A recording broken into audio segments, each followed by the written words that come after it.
Suatu pagi di Taman Eden, udara bersih, matahari hangat menyentuh tanah suci, dan hewan-hewan hidup berdampingan dalam harmoni.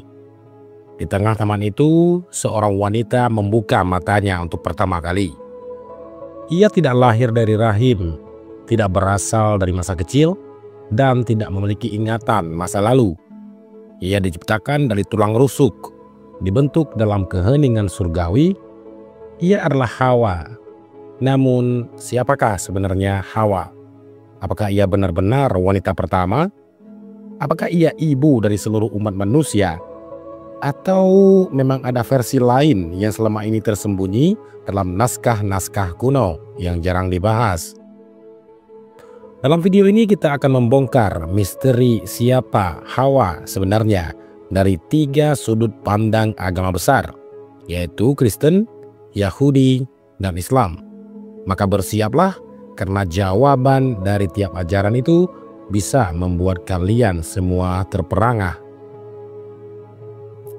Nah, sekarang kita bahas dulu yang versi Kristen. Versi Kristen, Hawa itu adalah wanita dari rusuk, penciptaan yang lembut namun misterius. Kisah Hawa dalam tradisi Kristen berakar kuat pada kitab Kejadian, bagian dari Perjanjian Lama dalam Alkitab, yaitu kitab Perjanjian 2:21-22 tertulis, "Lalu Tuhan Allah membuat manusia itu tidur nyenyak. Ketika ia tidur, Tuhan mengambil salah satu rusuknya lalu menutup tempat itu dengan daging. Dan dari rusuk yang diambil Tuhan dari manusia itu dibangunnyalah seorang perempuan. Lalu dibawanya kepada manusia itu." Nah, dari sini teolog Kristen menafsirkan bahwa Hawa itu diciptakan sebagai penolong yang sepadan bagi Adam. Ia bukan makhluk yang lebih rendah, tetapi juga bukan sosok independen. Ia diciptakan setelah Adam, dari tubuh Adam dan untuk Adam. Namun bagian yang paling dramatis adalah ketika Hawa tergoda oleh ular untuk memakan buah terlarang dari pohon pengetahuan yang baik dan jahat. Dalam Kejadian 3 tertulis bagaimana ia memakan buah itu lebih dulu, lalu ia memberikannya kepada Adam. Akibat dari tindakan itu, umat manusia jatuh ke dalam dosa. Dalam teologi Kristen, dosa asal atau original sin bermula dari peristiwa ini. Hawa seringkali dipandang sebagai sumber kejatuhan manusia. Dalam banyak lukisan dan tafsir abad pertengahan, Hawa digambarkan sebagai sosok lemah, mudah dibujuk, dan menjadi akar penderitaan manusia di dunia. Namun tidak semua aliran Kristen menyalahkan Hawa secara sepihak. Seperti dalam surat 1 Timotius 2:14 tertulis bahwa, "Dan bukan Adam yang tergoda, melainkan perempuan itu yang tergoda dan jatuh dalam dosa." Tapi menariknya, banyak teolog modern mulai merevisi pandangan ini.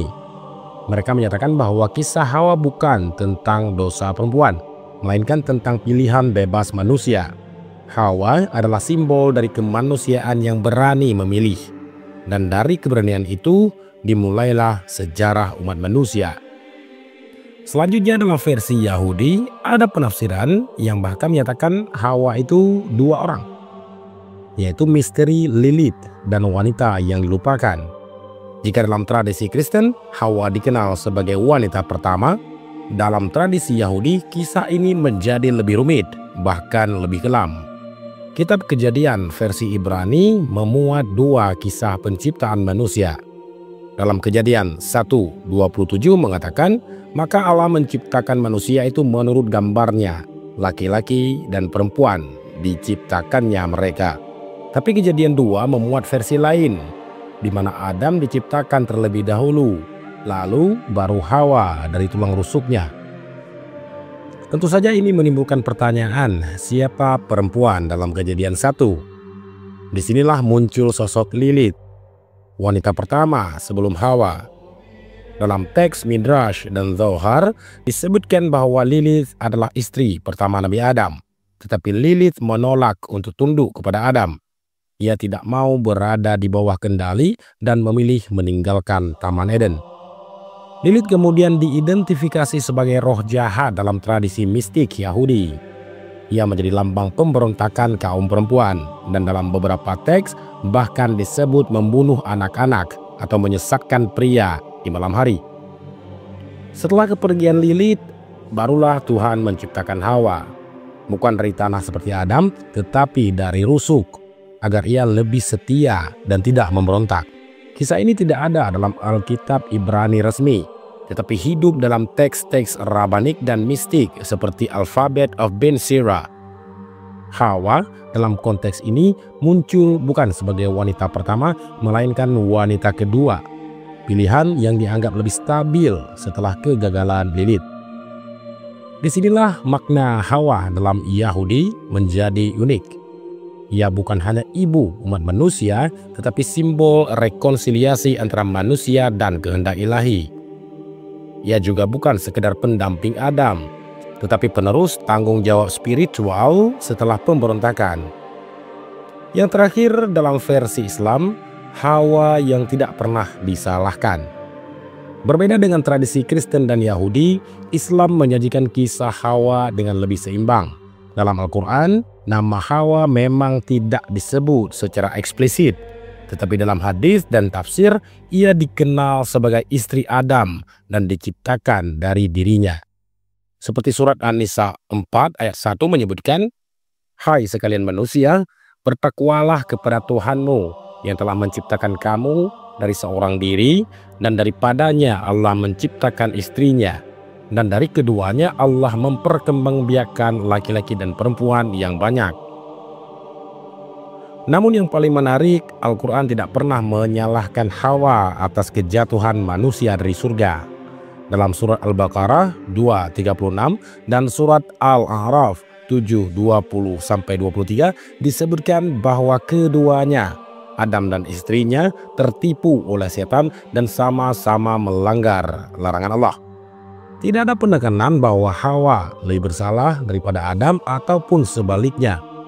Bahkan dalam surat Thaha 20:121 yang artinya, "Maka keduanya memakan dari buah itu. Lalu tampaklah bagi keduanya auratnya, dan mulailah keduanya menutupi dirinya dengan daun-daun surga." Islam tidak mengenal konsep dosa asal. Kesalahan Adam dan Hawa adalah kesalahan pribadi dan bukan warisan. Mereka memohon ampunan dan Allah mengampuni keduanya.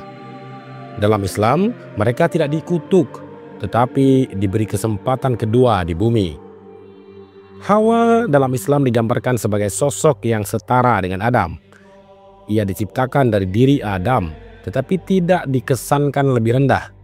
Ia juga memiliki tanggung jawab moral dan spiritual yang sama. Nah, perbandingan cerita ini melalui 3 agama. Apakah Hawa itu wanita pertama atau sebuah simbol dari kemanusiaan? Jika kita melihat ketiga tradisi besar ini, muncul gambaran yang sangat kontras. Misalnya, di dalam Kristen, Hawa sering dipandang sebagai penyebab kejatuhan manusia. Dosa asal lahir dari tindakannya, dan ia mewariskan rasa bersalah dalam teologi selama berabad-abad. Dalam Yahudi, Hawa adalah istri kedua. Yang pertama, Lilith memberontak. Hawa hadir sebagai simbol penyesuaian, ketundukan, dan awal dari tatanan manusia yang bisa ditebak. Sekarang di dalam Islam, Hawa itu tidak pernah disalahkan. Ia setara, bertanggung jawab bersama Adam, dan diterima kembali oleh Tuhan setelah pertobatan. Namun di balik semua itu, Hawa bukan sekedar figur sejarah. Ia adalah simbol dari keberanian, rasa ingin tahu, dan pilihan dari manusia. Ia adalah figur yang menandai peralihan dari kepolosan surgawi ke perjuangan duniawi. Ia adalah awal dari semua cerita dan simbol bahwa dari satu tindakan sejarah umat manusia dimulai. Hawa sosok yang tampak sederhana namun syarat makna. Ia bukan hanya tokoh dalam kitab suci, tetapi cermin dari bagaimana kita memahami asal-usul, identitas, dan peran perempuan dalam sejarah spiritual manusia. Namun siapakah Hawa sebenarnya? Tentu masing-masing agama punya jawaban sendiri-sendiri. Jawabannya tergantung dari mana kamu memandangnya. Tapi satu hal yang pasti, tanpa dia, kisah kita tidak pernah dimulai. Jika kalian tertarik membahas topik-topik spiritual mistis dan sejarah tersembunyi lainnya, jangan lupa like, komen, dan subscribe. Kisah ini belum selesai, dan selalu ada kebenaran lain yang menunggu untuk diungkap. Terima kasih sudah menonton. Wallahul muwafiq ila aqwamit thoriq. Assalamualaikum warahmatullahi wabarakatuh.